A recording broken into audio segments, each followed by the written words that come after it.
All right, little Lee. Good to see you, buddy. Glad you're here. Always glad you're here. You know what we're going to do?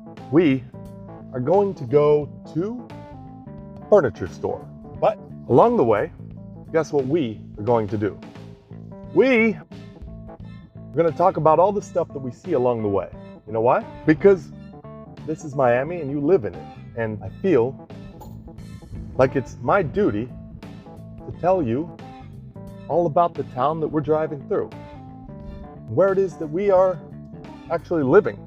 So, without further ado, my son, we're at a stop sign. We're at a stop sign and we're taking lefts. Lefts because that's the direction to the next stoplight, John F. Kennedy Causeway. John F. Kennedy Causeway is another name to call 79th Street. Why it is that street names sometimes have more than one name, especially big ones, I don't know. I think it's just to confuse people like me. It still does because I don't realize that they have two names. But when somebody talks to you and they say, yes, I was going down this street and I couldn't find you. And then you say, well, that's because I live on this street and I didn't see you. And then figure out that they were talking about the same street. But where it gets even wilder is it could have been not Northwest 79th Street, but Southwest 79th Street. And maybe you forgot to say that. Maybe he didn't notice that you did. Or maybe you're just too complacent with how you say 79th Street and under the assumption that when you say that, everybody else is going to know exactly what you're talking about because like people think is like people do, son. And everybody just assumes that if there is a piece of information that is privy to them, one that is not a secret or under confidential lock and key, then everybody should know exactly the same as them. Can you believe that, son? But it's the truth. So that's why when we drive down 79th Street, yes, sir, I have water for you. This is a necessity here in Miami. Always carry it with you.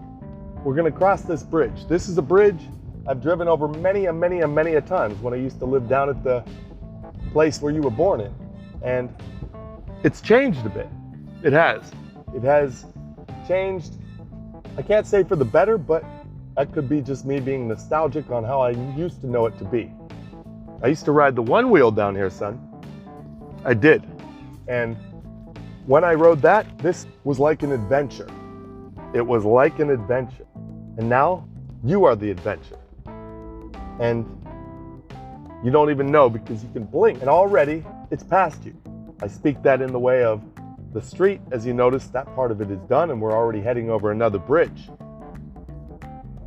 In the same way that I'm going to blink and tomorrow you're going to be 35. And hopefully I'll still be there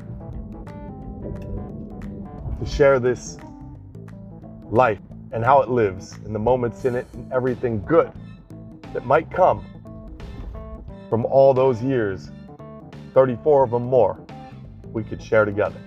Now we're heading down on the, I guess, pre-gentrified part of 79th Street where it still can be considered a little rough and tough when you pass Northeast 10th Avenue, which is normally the right that we would take to take the shortcut instead of having to go down Biscayne. But today we're going over there towards Midtown and I'm gonna need to pass by the Minuteman Printing Press, the Brickell Group, Technique Records, and the Flower Place. I took the COVID test there one time while I was waiting for my sandwich to be done at CK305. Best breakfast sandwiches I've ever had. I've not given you one yet, but I promise I will. There's Abogados, Tile Mabel Concreters, and the 777. I never know what goes on there, but it does sound better than 666. And I believe it's the God Jesus number if you ask Grandpa or Grandma. There's Mimo Framing, Mimo Art Gallery. There's the boat place that I actually took off on a boat from. And that was the only boat that I've actually set sail from here in Miami.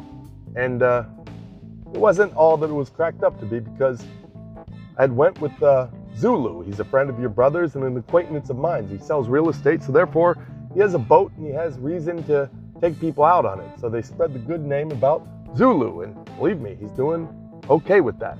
You can see his face on any for sale sign around Miami Shores area or I don't know. I can verify that. No much more, but that's a good enough area to be slanging your face around. And, well, FaceTime is good. And business must be also. But we ended up at Shuckers, which was right down 79th Street. And not too impressed I was. The boat, it was okay, but it was next door to my apartment at the time. And nothing really exotic rang out when we pulled in. To tell you the truth, it was so unmemorable, I only remember it right now. We're passing a homeless man on the right, and he's slunking and slithering over there in the shade, trying to catch a piece of it. He had a grimy look on his face, son, which you don't have to worry about or be scared about, or set back or turned away. Just keep going about your business the way that you need to keep doing. Don't let them fool you. They're just people like you are, except for they have much more to gain by approaching you and doing something that says, that man has nothing to lose, look what he's doing. But few of them will approach a good, strong, husky man like yourself, so no worries. There's the Gold Rush there to the right as we take a left on Biscayne, and then the Gold Dust following right behind it. The Gold Rush is a strip joint. That means girls take their clothes off where guys pay money, but it's more than that. You can also get ripped off on fake drugs or fake connubial bliss. The Gold Dust is where they take their riches, the ones that don't have an actual apartment or pimp to lay flat in, and they can imbibe in all the stuff that they said they were going to sell you along with themselves for themselves. There is the Mr. Cheesealicious, which is a pretty good sandwich place, except for they're too small. There's the copper tone slogan with the girl and the dog pulling her panties down and the bum half-panned in the air, and that's okay. There's signs and printing to the left. East Side Diner coming up right after. Your mom likes that for some reason, which I never understood until I got to know your mom a little better, and I realized, oh, this is just like the news article I read that spoke about the foreigners that like these crappy American joints that nobody in America would go to, but they think it's heaven. We went to Vita Verde over there on the right on Northeast 69th Street, looking for the reception place, and found a mob ran it. Blue Collar's got great burgers under the Bisquique, and the Patio Esiola never have been. Went by many a time, never went in. No need. You can buy CBD over there, but don't waste your time. The Hotel New Yorker, I got kicked off while watching a rap video get shot by Mr. Rapper Shot 'em Got 'em, a young kid with big black bodyguards and a lot of pull. They kicked me off the sidewalk, son. Can you believe that? I couldn't. So I said I wasn't going to go, and then I got into it with the bigger black bodyguards, and all of a sudden he's saying, I'm going to be murdered by him. And the next thing I knew, I made a wise decision and left. I was going to call the cops, but then I said, nah, forget it. Starbucks is over there, and I've had a couple Grand Marquis Frappuccinos, or if that's what you call them, on my way past to and from, never in the Shalimar Hotel or the Sinbad. Both are places that you can lay down 15 bucks extra and bring in that lady of the night from the other side of 79th Street. There's Sudsies following that. If you want to get your laundry done in a good, dang, this is the way laundry's supposed to get done way, then you're going to pay the $4 a pound. And if you're not, you're going to go another way where we pay $1 a pound, and sometimes it comes up not quite right. There's Morningside Park to the left, where it's a gay gentrified district that used to be bad, but like the gays do come in and then make it all gay. And then once it's all gay, they get their money that they've built up from the housing prices finally being able to quadruple from the lack of violence that the gays tend to involve themselves in, and move out to another more richer neighborhood, typically one of the more Caucasian type brands, or just downtown in a swanky apartment where nobody's going to bother them, nobody wants to know their name, and they could just have room service come up and not get in the way or ask too many questions when they got their mouth full of. And there's Richard, which is a guy I imagine goes to, if you take a right on Northeast 4th Court, you will find Chica. And that would be a place where you're going to find a lot of Richards frequenting there, looking to get out and just break free. But we're not going left. We're not ever going there again. I don't like how long it takes them to make a drink, even though their drinks are spectacular. Overpriced, yes, but Too long. Never going back. Don't like the name. Too, I don't know. This is the side road, back road of frontage road that goes along parallel to the train tracks over there, as you can see to your right. They're all rusted down, but still can hold a good freight train or passenger train or whatever trains it is that ride on them. I've seen them all. I haven't put a quarter on the tracks. I'll do that with you when you're older. We'll watch it get smushed. If it's illegal then, I don't care. It's probably illegal now. I don't care. It was illegal then when I was a kid doing it. Didn't care. Still gonna do it. Still gonna show you how it's done. You got a Sabre juice cart right there. He's probably making a mint and $1.01 on top of that. If he's making anything, who knows? Really don't know what's going on with juice carts these days and how much they're pulling in. I'd like to know. There's a parking strip right there that would just be a hindrance if I were riding the SO Trick Hammer bicycle down this road, because I would be using to the right of this frontage road my own little road, which is a beat up old road, to do some serious off-roading and risk my life, limb, and balls if I hit the middle post railing of that, and then you'd hear me say, ow. One big long old time that still would be going. Damn. You know? You'll know the pain, because every boy's got to get hit there sometime or another.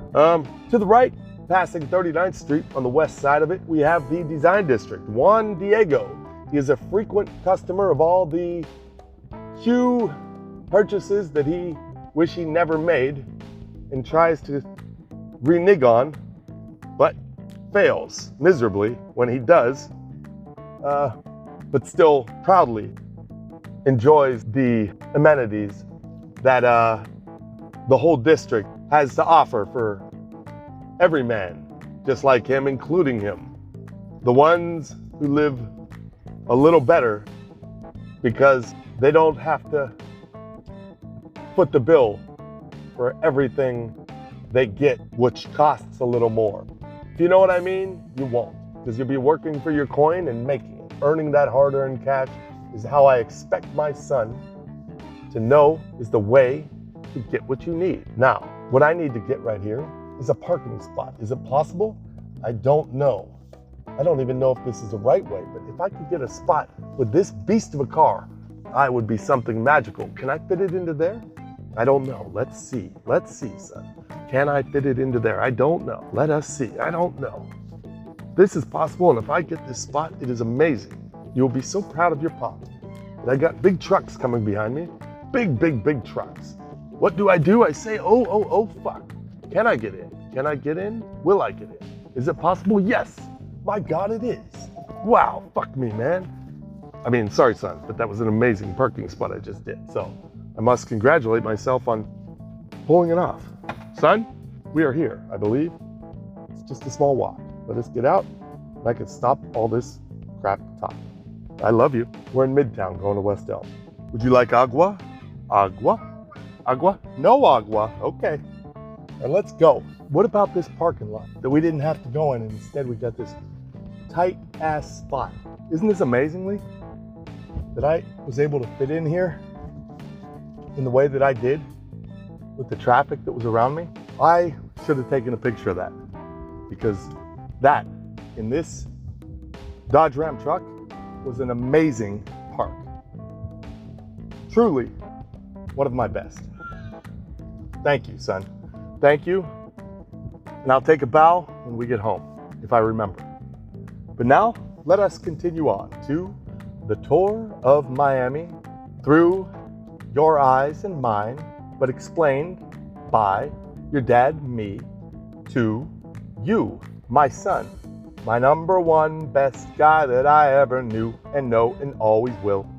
You. All right, we're at the moment leaving our original destination, which was West Elm, and now find ourselves navigating through the corridor of hipster apartment buildings that are above the overpriced boutique type of stores. Yes, sir.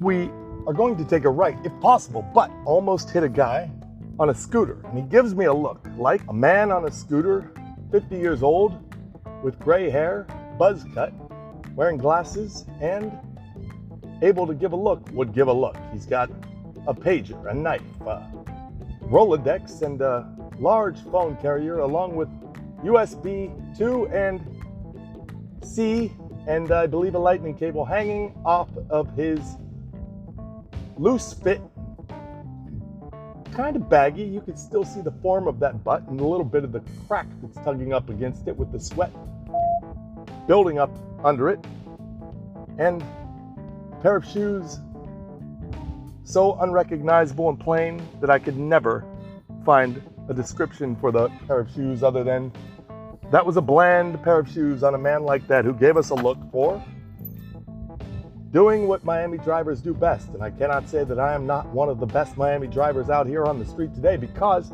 I will almost kill you too if you are on one of those electric little vehicles that don't have to get refilled at the gas station and suffer the same slings and arrows of outrageously overpriced everything that we're being taxed on right now, just so you can get to the same place as me, but probably faster because you're weaving in and out of traffic, going up and down. And then with the gall and the ball you may have to run that 4-street stop. And I would be the one to be the villain for almost hitting you? I think not. I am just another on the streets of Miami, living to die, and dying to drive home. As I get stuck here at a light, and I hope this Tesla can make it and be the balls that the guy driving it should have. If it's a girl, then hopefully your guy pays enough for the insurance and you don't care, because you're driving right in front of me, following that trolley who was a little slow at the light and ruined it for the people behind us to take that left and find herself under this truly gem of gentrification. And if you would have been here 10 years ago, you would have been dead. But now you're not, because Minority is on the right, Remedosi's on the left, and every other designer store, including Dolce & Gabbana, all around, waiting. But now we're just in place at a North 39th Street, and the orange Ferrari that is clearly one of Miami Beach's go-to rentals, because it's a Ferrari nobody would really buy. And it's obvious because it's on the streets all the time, in the same touristy places, doing the same touristy things, trying to pick up on the same chlamydia girls, doing the same gonna have AIDS things. Guys, yeah. Nana, I feel ya. Nana has about as much sense as most of the people on Northeast 2nd Avenue are gonna make at this juncture, as I get cut off at the light by an S-Max scooter going at full speed, all of 15 miles an hour, and Nana in my back right ear as we pass a police officer. And then look right there, son, that's the Ferrari. The Ferrari that we were just talking about. And they appear to be asking directions somebody in a Ferrari would never need to do. That is a ridiculous AMG bulletproof Mercedes custom wrapper edition that if you want to floss and bling, that's what you get. You get it lifted. As high as that guy. Here's where the kind of iffy places are the places that anybody who knows Miami will take you, and they'll say, ooh, you got to try this place, because these are the places not quite in the 100% safe zone. They're in the we're working on gentrification, you still could get shot or robbed zone. But definitely you'll get a grimy look here and there from the local residents who are not used to this Sudoku on our left, which is nothing that they are even aware of as a place that would serve food. They know fast food, 7-Eleven, McDonald's, Burger King, Wendy's, not Upper Buena Vista at the 5020 block right under 51st Northeast Street, next to Edgemont Sondering Pavilion. This is a crazy kind of intersection. I've almost got hit here at least 13 or 15 times. But on the right here is the pizza place that we had our rehearsal dinner at. You weren't there, but in spirit, I'm sure you were charging along. And when I say that, I say that you were there in spirit, son, and I'm glad to know that you were. We're taking an illegal move right here at a vast, quick Miami right, which shouldn't have been done, but I was opened up with just enough between the guy jaywalking and catching the last of the walk sign to the woman stopping and valuing her life for me to use the pause that the people had to give for the first guy that was just still moseying along through the road to take my chance and jump at it and gun it right through them both. Taking a little bit of a screech, not much to make much of a difference in anybody's neck, as if they were to break them in one way or another, but enough to talk about and say, son, that was a good move. It was a good move that I probably shouldn't have done, but we got to get home because we'll be in this car forever if we don't. If we get stuck in one light, that could be it. Then we could be, boom, house of cards, falling down, never moving, stuck, flat, like pancakes, dead in the street. And then there's a lady to the right crossing over the clearly signed, marked, and labeled on a bright white and red and blue and black, no trespassing sign, get off my track. She has what appears to be a bush in her hand, son. And she's wearing a dark blue uniform, coming from some sort of laundry service, I imagine. The bush, though, that is where the difference I cannot find. I cannot understand, nor can I see the lights. If they're going to turn to green, I don't know, because you know why? I'm right under them, son. Look at that. Right above me. Ah, I see it. See, I was just kidding. I'm not that a fool to be foolish enough to not know when to go. But now I'm stopped again, and you see the house of cards would have laid me flat as I wait to take my turn on this US 1 / Biscayne Boulevard with a arrow that I've never noticed. It says Ophelia Range Boulevard. Now, I didn't know US 1 Biscayne Boulevard was also Ophelia Range Boulevard. I do now, and it's also North 1. If you go the other way, it's South 1. Yeah, I didn't know that, but I do know that Hombre 6 are going to be playing soon. So says that poster ripped up on the side of the fence. And there's a lot of other stuff that'll be playing around here. That Andromeda restaurant, which I believe that's how you say it, but I don't know for sure. They support Black lives. They will tell you that they matter more than they don't. And the Hombre 6 will be the US tour in Miami, Florida. That's, again, all that I know. I can't read the other text. It's too small. But the Seven Seas Motel, they will be able to cater to anybody who can't read, because you don't need to read or really make much money, which generally constitutes having to know how to read, to be able to afford a room at the Seven Seas Motel. You just have to have guts and want to have glory and a story to go along with it to make it that at the end of the day. Northeast 61st, we went around the other way on this, but now we're going back up and looking at the furnitures and the doors and the closets and the lightings and everything else that I've never seen as it goes up into 62nd Street. And I again see the Shalimar, and I think of the good times I would have had if I was a business tourist here, and just glad to be away from my wife and had to make the choice of whether to take my lady friend of the night to the South Seas or the Shalimar. And it would always be the Shalimar, because the South Seas just doesn't do it for me. And Panther Coffee, it's a go-to kind of place that would be right next to a store called Tattooology.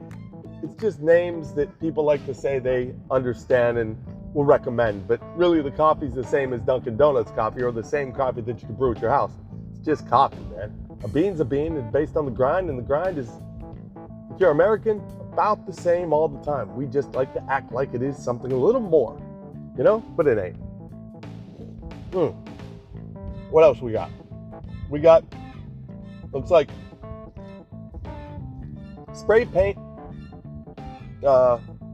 incoherent mumbo jumbo in white over black on the bricks of the side of that building that is across from a building of just white and no spray paint designs on it, being sold by Schumann and Associates. Or they actually own, no, he owns the building, him and his associates, Schumann. And they are design associates. So they're up to something, maybe the spray paint on the other side of the wall.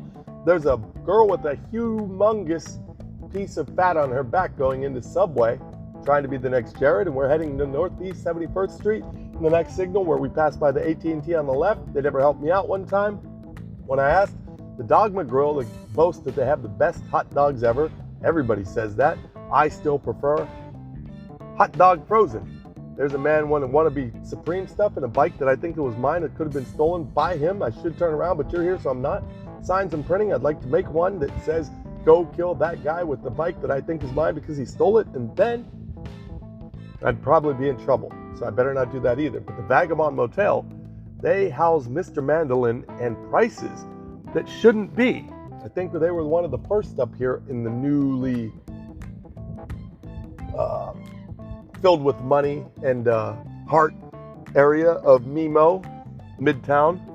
And the Vagabond is another one of these old school Miami hotels that's got that 60s, 70s flair, even maybe back to the 40s with the neon lights and the feel that says cheap, but Miami, cheap. So it's still more expensive than any other hotel, but you only get the taste of what it's supposed to be, but nothing of what it really is, because you're on Motel 6 beds, hurting when you get up and wishing that you never brought those three ladies of the night from the ungentrified side of 79th Street back to rob you blind, take your liver, kidney, forget to put ice in the bathtub when you woke up, you're hot, sweaty, and just having an all-around bad day, but glad that you're right next door to the tailor that overcharged me for my suit at the wedding to have it refitted and took way too long. Seems like I could have got a room at the Royal Inn and did the same thing and had the same time, and then got fixed at the Yayo Animal Hospital on the right. And when I was all done, I'm sure I would be hungry to eat all that Pollo Tropical, that there's always that big old line full of people that I don't typically like to be in a big old line full with. But I would at that time because I'd be really, really hungry. And then I'd have to walk down the street because I'd get sick and couldn't stand waiting that.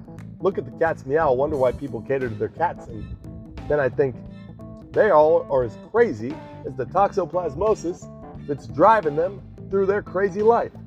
Then I'd make it to LA Social, and if I was feeling crazy enough and acting like I wanted to charm my woman and be a different kind of person, more astute and in step with the world, I would buy some of their vegan stuff and enjoy it, but on my own and not with the guidance from my lovely wife, your beautiful mother, who used to recommend we stop by there from time to time, as I would from time to time. But Cafe Kush is on the left, and I realized now, and only now, that that's where it is, connected onto the Gold Dust Motel, and this must be a thing. Kind of like what the Vagabond did is what Cafe Kush is doing with the Gold Dust. Another dive dump, just disgrace of a hotel that's still around due to landmarking rights, and I'm sure that you can't bulldoze for some strange reason. They want to keep Miami at some part of it, at least, where it is and can be recognizable to the ones that are almost dead, and will be tomorrow, because things are changing fast and time is moving quicker.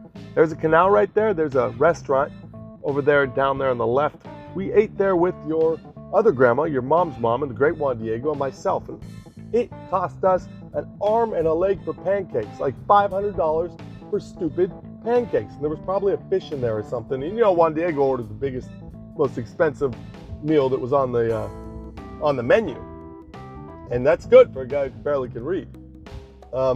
This is Northeast 79th Street. As we go through, there's on the left, not gentrified side, and on the right, the gentrified side. We came from the right before. Now we're just going through, seeing Osteria up there with that Hawaii little QR code billboard, Okalakaleki, bopping it down. DD's Discounts, another one on the left. There's Domino's Pizza. I tried to get a job there, and McDonald's during the height of the pandemic when it first started, and comically so, walked out with no hope at all in pursuing that matter.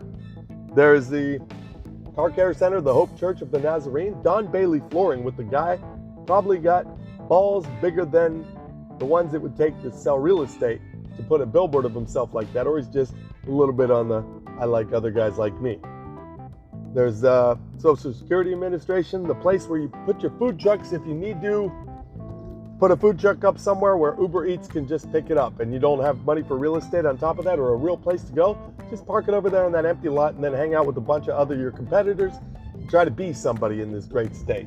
Because unless you are somebody already, like the Pinche Kitchen, where they're past somebody and going downhill on the right side of, oh, retarded. It's getting old. Everybody and their affected mother, brother, sister, and transient, trans, gay, and all the other ones that I don't even begin to know, but I believe there was a fairy tale and a leaf and a clover somewhere there when we were here last, and they had your table. And I said, get that clover fairy tale leaf out of that chair or else I'm gone. And then there's Chevrolet Tropical, which we were going to buy a truck before. We were just checking into it, not really going to buy, but we had to look at the prices anyway, and I felt pissed the moment I walked in and realized this same truck would have been about $200,000 compared to what the $100,000 we would have paid for it now. Metro PCS, the bike place, the air conditioning truck. There's a Walgreens I never go to because it's too hard to get. The Short Square, which is housing the Little Caesars that we don't eat at, but our building attendant loves. XOXO Cleaners, the rival to that, and Sudsies, and the one still we're not going to go to because it's too expensive. And the Orange Theory, where your mom used to go but didn't go because she quit, but then she went back. Only after a couple years, after always talking about wanting to go back, but once she finally went back, she figured out she could do it on her own better. The Hacienda Motel, that's a place where rats are going to be falling out of the walls and walls are going to be dripping down from the rain, and the rain is going to be making you write the review that tells you exactly that, but the prices, they're pretty fair. There again is still a 5-star motel in Oklahoma. So tit for tat, tat for this and that, and then St. Martha's Catholic Church holds mass over there at 5 o'clock on some day, one day that we're never going to be there, but it does happen. There's a hydrant not peed on, but it will be. And there's Northeast 96th Street. You take a left on that and you'll find your uncle's house. My brother Justice, and he's got a wife Susie and 2 kids, Sabin and Saoirse, and they would run this yellow light just the same as I was running the yellow light that I got stuck in the muck. As we pass under this is a bus stop. There's North 1, and there's more traffic skittering and scattering about, in and out and up and down, but we beat it all. For the most part, we won. Because it's 4:34 and we're almost home. And you know you can't take it right there because of the sign, and you know that they're going to be stopped there and waiting for us because of the other sign. But the palm trees, that masks this reality. In one way or another. You can look at it in one way like just more palm trees and I'm angry. And beeping away like everyone, frustrated, hating it, not appreciating. The other way to look at it is you're around palm trees. You're in paradise. And everything else is just noise. So look around, see what you see. And if what you see is good, then you're with me.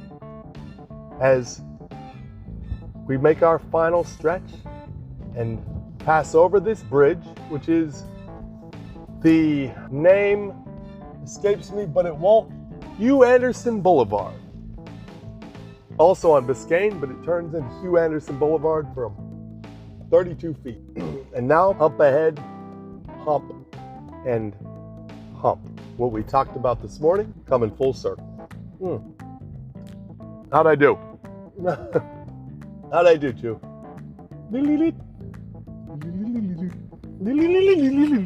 Don't you? I see you're interested.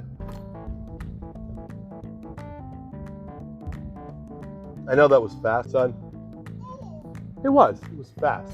But we've both been drinking this Five Guys shake. Oh, let me get those up. We're almost home, buddy. Yeah, we're almost home. We just got to come into the Miami shores and then know that this is the place where we live. The best guy in the world, the best mom ever, and the best dad a mom and a guy like that could ever need. All right, son. Yeah, I'm crying too. Let's get out of here.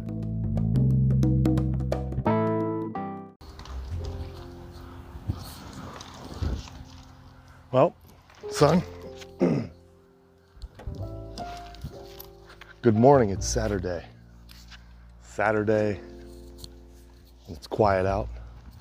The birds are still chirping, and the cars haven't got moving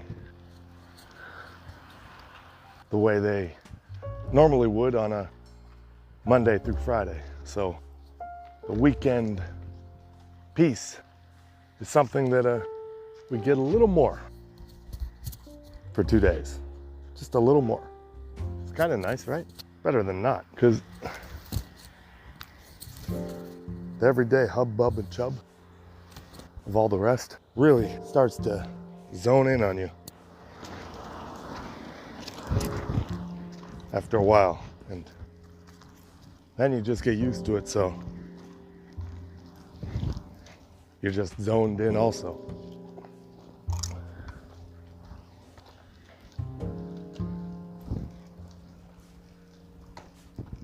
We're walking in your ride right now. It's the push version of something I might have if you would say, are you gonna jump in your vehicle, Dad? I would say yes, and I would operate it myself. Not today though.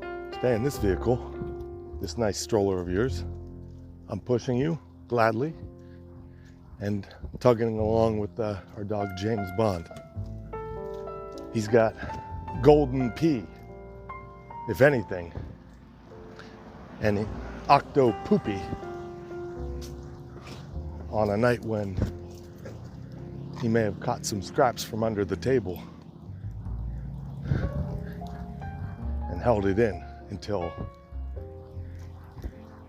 he too could enjoy some peace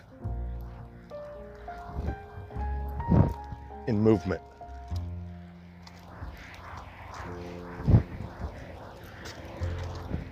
Passing by 1270 on 105th Street. And if it were any other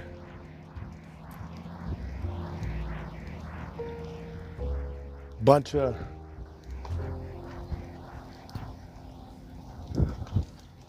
clopped in boxes, I would say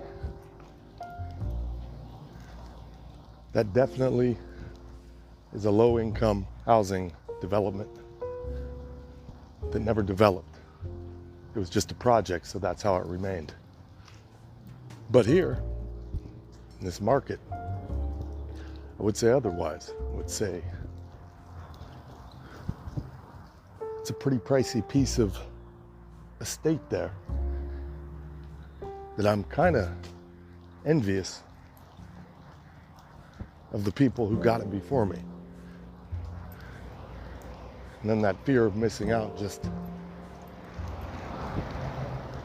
like a dark cloud looms over my head for the rest of the thought. Quickly dissipates when I look at the stop sign. We're gonna actually use this to our advantage and turn around at the end of the street and admire this AT&T underground cable box. It's a huge box where everything goes on. I'm looking at the lock on it. I can't quite tell what it is, but I will when I need to get in.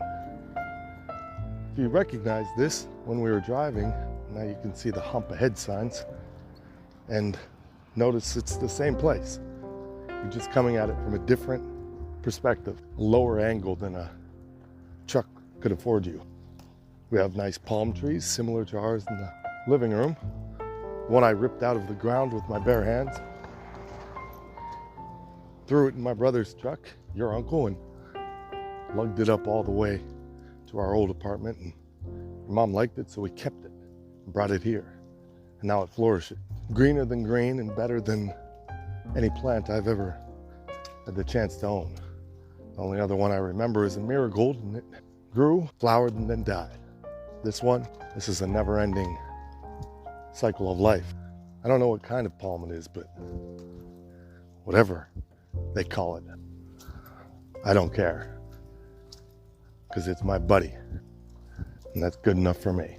There's a sign coming up here that says no dumping, and directly below that sign is a clear and cut case of somebody breaking the rules. If that sign were one, it was destroyed and blasted and exploded and gone into a million pieces that nobody could ever understand any time after that what it really was trying to say, because it's dumping everywhere. It's just a pile of trash. That is actually where people dump their trash.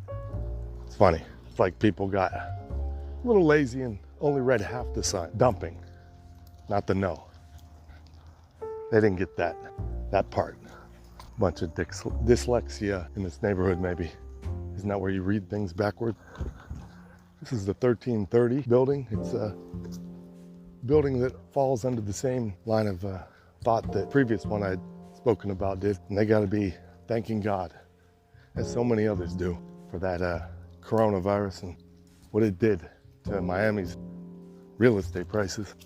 Because there's the roof, son, you see them? And do you see way above? And that hole in the roof, that was the prices, and they went through that roof. Seriously. There's a sign here that says, please be a good neighbor and clean up after your dog. Now, if I were to follow in suit of how you gotta look at these signs and how you really read them, then I would have to say this would be the place to just let it all roam. Unfortunately, you did that on the way up, so I can just pass it off. But no, I broke it anyway, just without thinking. I do that a lot. There's a bag of poop on the ground, wrapped up real nicely and tied, rather than the person bringing it down a couple 100 feet to the poop trash can. They instead just put it down and left it there. They left it for, who knows? Is there a person that comes over and says, a somewhat translucent, neatly tied up greenish bag of dog poop. I feel like this is my lucky day. I'll just grab it and put it in my pocket and be on my way. And then the whistles and the snaps and the strutting starts, and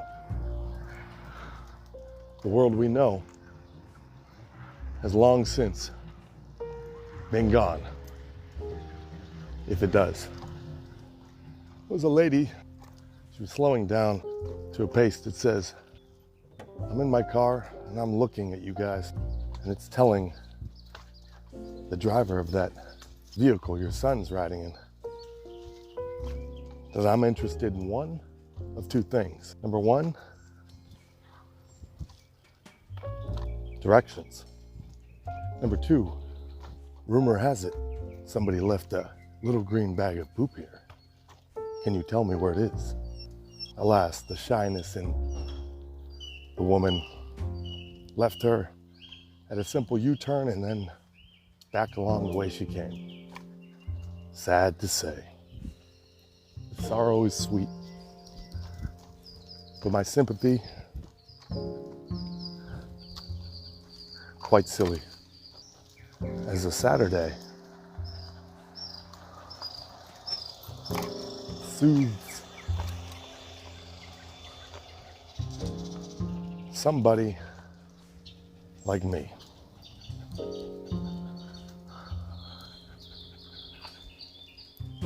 That man dressed up in what looked to be a 1920s blackjack dealer uniform.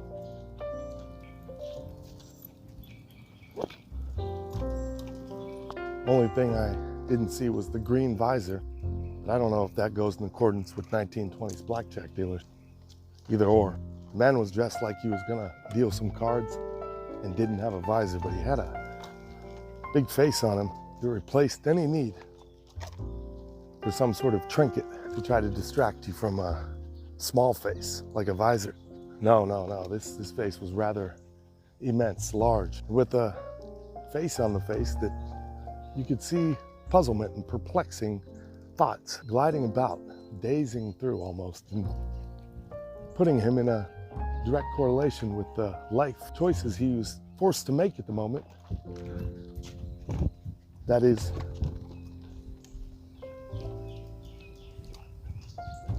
coming up quick, hard and fast on time to make one. As we approached, and I cautiously held this stroller and went the pace even, and followed his eyes until they met mine, and let him come to the realization that he had better stay stopped rather than pull out past the sidewalk and murder two people. because that is not the hand of cards he wants to get dealt on a morning such as this. Not that hand. Not today. There's a bird up there, Leonidas. Bird. A couple different brands of birds. There's a squawker, a gawker, and a cheeper, and a peeper. And a chirper, definitely a chirper. Definitely a chirper. They all got something to say, doesn't everybody? They got a lot to know about what goes on in the world. Especially this street. They're fixtures of it. Practically a part of the design. And bring with them many merry ways.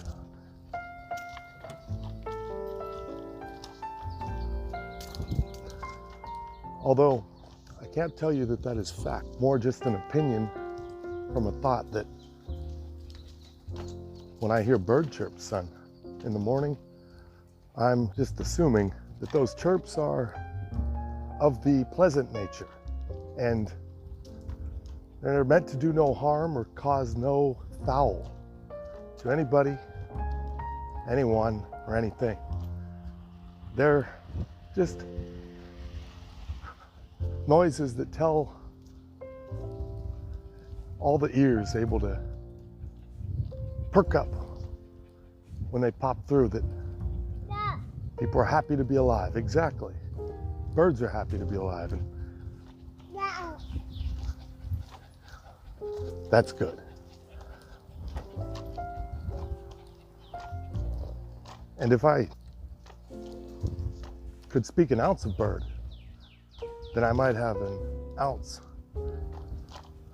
of something to back that up with, more than just a thought. And that thought came from Disney movies and people saying pretty bird, and just the sound at a high octave rather than a roar to distinguish the one from another. For an example, if you hear a bird growling like a bear, you're not going to think happiness and joy. You're going to think run and death. So those birds actually might be interpreted to be doing something quite different if I were a nihilist and came at it from that perspective, where the world and everyone in it will always just continue on the same, and our paths are no different than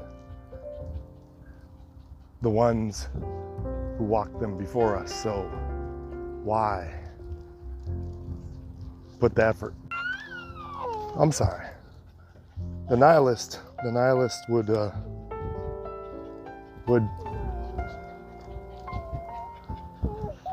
first be